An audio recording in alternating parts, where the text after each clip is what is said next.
Сегодня в семье Савко-Тандель пополнение. У ворот с замиранием сердца ждут приезда гостей. Инна Савко не видит, но чувствует, с минуты на минуту появится она. Мне на самом деле важна не столько порода, параметры, потому что все можно сделать, всему можно обучить, можно воспитать. Вот. Самое главное, чтобы просто был. Предыдущий питомец по имени Мальчик прожил у Инны 20 лет. В сентябре этого года его не стало. Маме Инны, Тамаре Константиновне, было больно смотреть на страдания дочери. Сначала диабет, потом потеря зрения, а затем и верного друга. Купить лошадь – дорогое удовольствие. На выручку пришли неравнодушные люди. Среди них депутат Палаты представителей Национального собрания по Барановичскому сельскому избирательному округу Людмила Жалнерчик. Парламентарий нашла подходящего питомца и организовала переезд.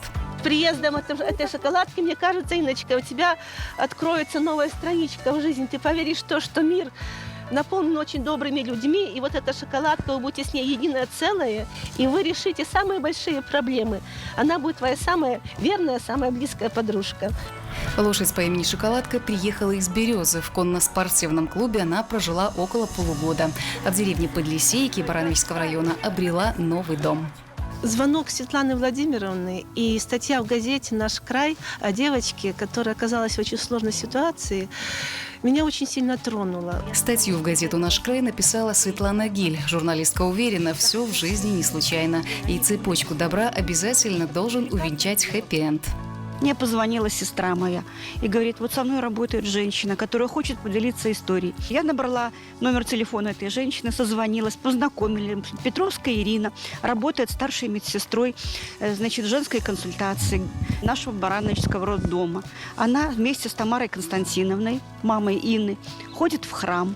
И вот познакомилась с моими будущими героями, которые тоже на меня произвели впечатление неизгладимое. И 20 октября в газете «Наш край» вышла статья «Материнское сердце болит». Сейчас материнское сердце переполнено счастьем. Шоколадка немного освоилась, хрустит морковкой и не отказывается от сахарка.